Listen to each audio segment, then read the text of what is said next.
Hello students, आप सभी का स्वागत है हमारे यूट्यूब चैनल पे। तो आज हम सीखने वाले हैं हाइब्रिडाइजेशन की एक सिंपल सी ट्रिक, जिससे हम बहुत सारे मॉलिक्यूल में हाइब्रिडाइजेशन फाइंड कर सकते हैं। तो इसके लिए एक ट्रिक जो है वो है EP बराबर 1/2 number of valence electron of central atom. यानी जिस एटम का हमें हाइब्रिडाइजेशन फाइंड करना है उसमें वैलेंस इलेक्ट्रॉन जो है उसको लिखना है central atom plus negative charge. Molecule पे जितना टोटल नेगेटिव चार्ज होगा उसको हम ऐड करेंगे माइनस पॉजिटिव चार्ज। यदि मॉलिक्यूल में पॉजिटिव चार्ज है तो उसको हम यहाँ पर सब्सट्रैक्ट करेंगे माइनस पॉजिटिव चार्ज, और प्लस फाइनली हम इसमें ऐड करेंगे monovalent atom, number of monovalent atom. Monovalent atom में hydrogen, fluorine, chlorine, bromine, iodine इस प्रकार के एटम आते हैं जो सिंगली बॉन्डेड होते हैं। तो मोनोवैलेंट एटम जो है हाइड्रोजन, फ्लोरीन, क्लोरीन, ब्रोमीन और आयोडीन, इनको हम यूज करते हैं। मल्टीपल बॉन्डेड जो एटम होते हैं जैसे ऑक्सीजन, नाइट्रोजन, इन सब को हम यहाँ पर इंक्लूड नहीं करेंगे। और EP यहाँ जो है वो है total number of electron pair, जिसे हम हाइब्रिडाइजेशन जो है वो डिसाइड करेंगे इसके नंबर से। तो अब यहाँ पर EP की जो वैल्यू है उसी की बेसिस पर हम हाइब्रिडाइजेशन बताएंगे। तो EP की वैल्यू देखिए, यदि total number of electron pair EP, यहाँ पे हाइब्रिडाइजेशन और यहाँ ज्योमेट्री, यानी कि जो हाइब्रिडाइजेशन है वो रिस्पॉन्सिबल होता है ज्योमेट्री ऑफ मॉलिक्यूल के। यानी हाइब्रिडाइजेशन से हम ज्योमेट्री ऑफ मॉलिक्यूल बता सकते हैं। तो EP की वैल्यू यदि 2 है तो हाइब्रिडाइजेशन होगा SP और ज्योमेट्री होगी इसकी लीनियर। यदि 3 है तो SP2 और ज्योमेट्री इसकी हो जाएगी ट्राईएंगुलर प्लेनर।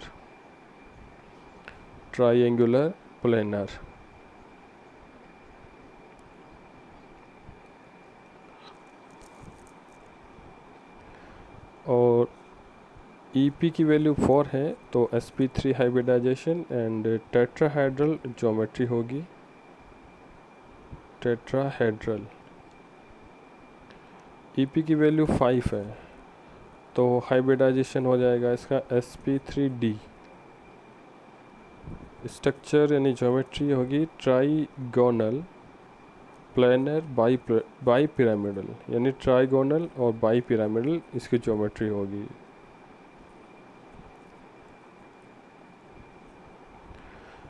सिक्स होने पर SP3D2 और ज्योमेट्री होगी इसकी ऑक्टाहेड्रल। तो ये EP की वैल्यू है, इनको आपको याद रखना है 2 से लेके 6 तक।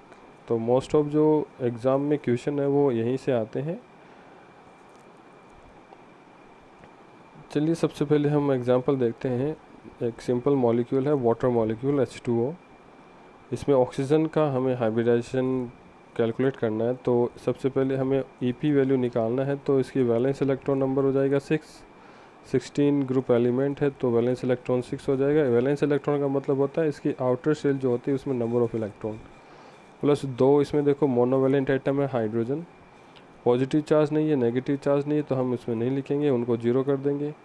तो 1/2 से डिवाइड किया तो यहाँ पे जो वैल्यू है 4 आएगी। तो EP के वैल्यू 4 आने पे जो हाइब्रिडाइजेशन है वो आता है SP3। सिमिलरली यदि हम NH3 मॉलिक्यूल में नाइट्रोजन का हाइब्रिडाइजेशन निकालें तो सेंट्रल एटम नाइट्रोजन है तो नाइट्रोजन में EP की वैल्यू देखिए 1/2 और नंबर ऑफ वैलेंस इलेक्ट्रॉन जो है इसमें 5 क्योंकि 15 ग्रुप एलिमेंट होगा, प्लस मोनोवैलेंट एटम 3 है हाइड्रोजन, पॉजिटिव नेगेटिव चार्ज कुछ भी नहीं है तो हम नहीं लिखेंगे इसमें। तो ये भी 4 आएगा SP3 हाइब्रिडाइजेशन। इसी टाइप से यदि हम मिथाइल कार्बोकेटाइन में कार्बन का हाइब्रिडाइजेशन निकालें CH3 पॉजिटिव मिथाइल कार्बोकेटाइन, इसमें कार्बन का हमें हाइब्रिडाइजेशन निकालना है तो EP की वैल्यू निकालते हैं। तो कार्बन का वैलेंस इलेक्ट्रॉन होता है 4, 14 ग्रुप एलिमेंट है और 3 मोनोवेलेंट एटम है और 1 पॉजिटिव चार्ज है, तो 1 माइनस कर देंगे और 3 इसमें ऐड कर देंगे। 3 यानी कि यहाँ मोनोवेलेंट एटम के नंबर है, हाइड्रोजन के नंबर 3 हाइड्रोजन है और 1 पॉजिटिव चार्ज है, तो नंबर ऑफ इलेक्ट्रॉन हुआ इसमें 6। तो Ep की वैल्यू आएगी 3 और 3 Ep वैल्यू में क्या होता है, sp2 हाइब्रिडाइजेशन। तो नेक्स्ट मॉलिक्यूल देखते हैं CO3-2 कार्बोनेट आयन है। Ap की वैल्यू निकालते हैं। कार्बन सेंट्रल एटम है 1/2, नंबर ऑफ वैलेंस इलेक्ट्रॉन 4 है और पॉजिटिव चार्ज है नहीं, नेगेटिव चार्ज इसमें 2 है, मोनोवेलेंट इसमें है नहीं। तो ऑक्सीजन इसमें मोनोवेलेंट नहीं है, मल्टीपल बॉन्डेड है, इसलिए इसको छोड़ देंगे। तो 2 नेगेटिव चार्ज है उसको ऐड किया, 4 वैलेंस इलेक्ट्रॉन है, 6 यानी कि sp2। Ep की वैल्यू 3 है तो sp2 हाइब्रिडाइजेशन होगा।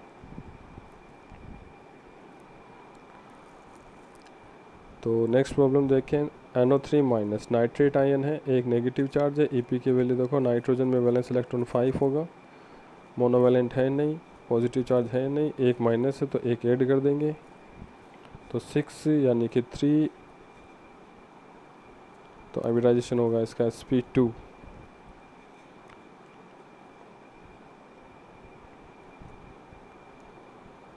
इसी टाइप से नेक्स्ट मॉलिक्यूल देखते हैं हम, SO4-2 सल्फेट आयन है, SO4-2 मोनोवेलेंट एटम नहीं है, सल्फर जो है 16 ग्रुप एलिमेंट है, वैलेंस इलेक्ट्रॉन 6 होंगे और नेगेटिव चार्ज 2 है, तो प्लस कर देंगे 8, तो ये हुआ 4, हाइब्रिडाइजेशन हुआ इसका sp3, यानी सल्फर जो है वो sp3 हाइब्रिडाइज्ड है यहाँ पे।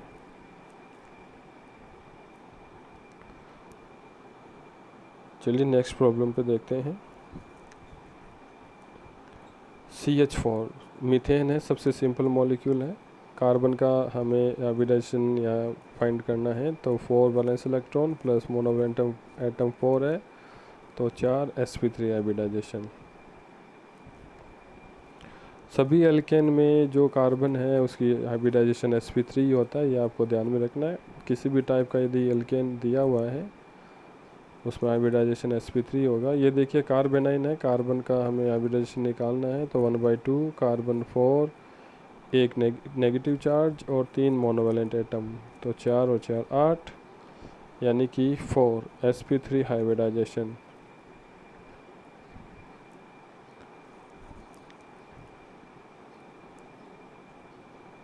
चलिए नेक्स्ट में हम एग्जांपल देखते हैं।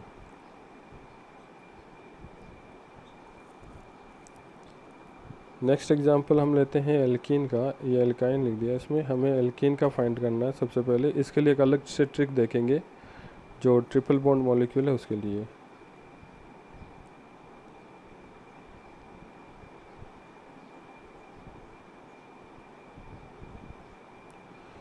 देखिए एक एल्कीन है और एल्केन है। एल्कीन में देखिए 1/2 कार्बन का वैलेंस इलेक्ट्रॉन 4 है और 2 मोनोवेलेंट एटम है, तो 6 यानी कि sp2। एल्केन में सारे जो कार्बन होंगे वो sp3 होंगे, वो पहले मैंने बताया आपको।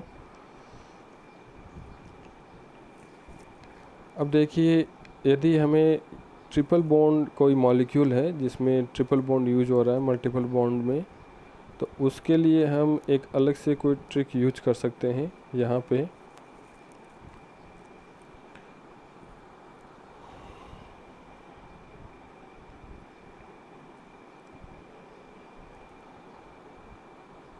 तो Ep बराबर 1/2 into number of valence electron.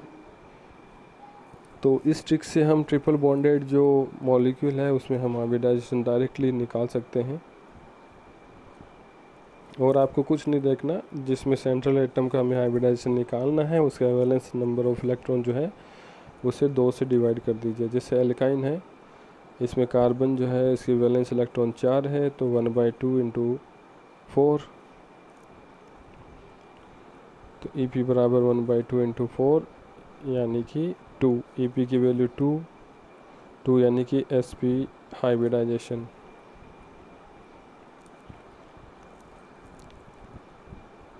तो डायरेक्टली हम निकाल सकते हैं ट्रिपल बॉन्ड मॉलिक्यूल में जो कार्बन एल्काइंस में यूज होते हैं, उनमें सारे जो कार्बन है वो sp हाइब्रिडाइजेशन में ही होंगे।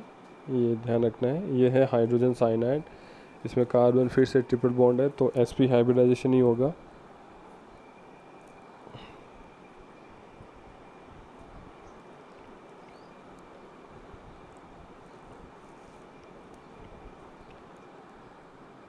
इसी टाइप से हम ले सकते हैं मिथाइल आइसोसाइन डाइजोनियम कंपाउंड जो है, तो नाइट्रोजन पॉजिटिव चार्ज है, तो Ep की वैल्यू देखिए नाइट्रोजन में हम निकालते हैं तो ट्रिपल बॉन्ड नाइट्रोजन है, 5 वैलेंसी है, 1 चार्ज इसमें माइनस करेंगे क्योंकि पॉजिटिव चार्ज है, तो 4 यानी sp। पॉजिटिव चार्ज जहाँ पे होता है उसमें से एक माइनस कर दीजिए, जितना पॉजिटिव चार्ज होगा उतना माइनस करना है हमें, ये आपको ध्यान में रखना है।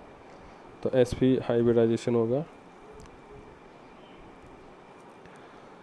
इसी प्रकार यदि हम एक ट्रिक और यूज कर सकते हैं इसमें, ये भी बहुत इजी ट्रिक है, बहुत अच्छी ट्रिक है। तो ये ट्रिक नंबर आप 2 मान सकते हैं इसे।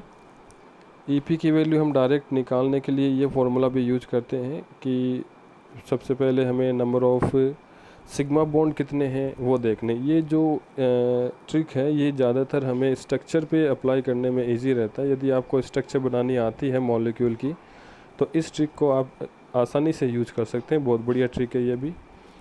तो सबसे पहले हमें सिग्मा बॉन्ड देखने हैं नंबर, और फिर उसके बाद हमें नंबर ऑफ़ लॉन पेयर देखने हैं कि उस सेंट्रल मॉलिक्यूल में लॉन पेयर की नंबर कितनी है, और फिर इसमें ऐड कर देना है नेगेटिव चार्ज। यदि उसमें नेगेटिव चार्ज है तो आप उसको भी ऐड कर दीजिए, प्लस नेगेटिव चार्ज।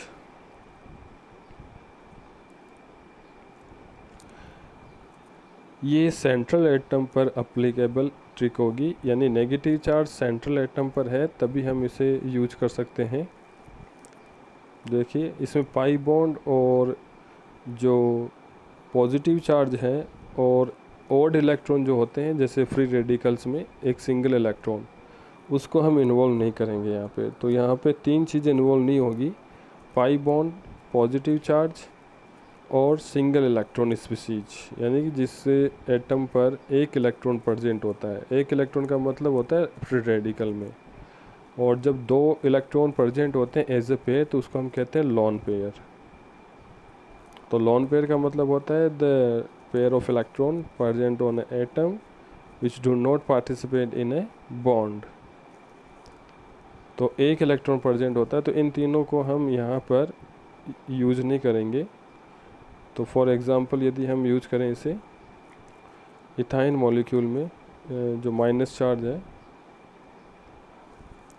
तो इस कार्बन का हमें पहले कार्बन वाले का निकालना है, तो देखो 2 पाई बॉन्ड हो जाएंगे ट्रिपल बॉन्ड में, 1 सिग्मा बॉन्ड हो जाएगा। तो ये जो रेड लाइन से यहाँ पे मैं बना रहा हूँ, ये रेड लाइन वाला जो बॉन्ड है वो सिग्मा बॉन्ड है, और 2 जो बॉन्ड है वो पाई बॉन्ड है। 2 सिग्मा बॉन्ड हो गए फर्स्ट कार्बन पे, तो Ep की वैल्यू 2 आएगी। और दूसरे कार्बन पे देखिए 1 सिग्मा बॉन्ड है और 1 नेगेटिव चार्ज है। तो ये यहाँ पे आपको ध्यान में रखना है कि नेगेटिव चार्ज जिस एटम पे प्रेजेंट है उसी एटम पे आपको ऐड करना है, पूरे मॉलिक्यूल पे आप इसको जोड़ना मत। जिस एटम का आपको निकालना, जैसे फर्स्ट में नेगेटिव चार्ज नहीं है तो उसमें हमने नहीं रखा, तो सेकंड में नेगेटिव चार्ज है तो उसको हमने ऐड कर दिया, तो 1 सिग्मा बॉन्ड हो गया और 1 नेगेटिव चार्ज हो गया, तो बराबर 2। ये भी sp हाइब्रिडाइज्ड है और दूसरा भी sp हाइब्रिडाइज्ड है। Thank you.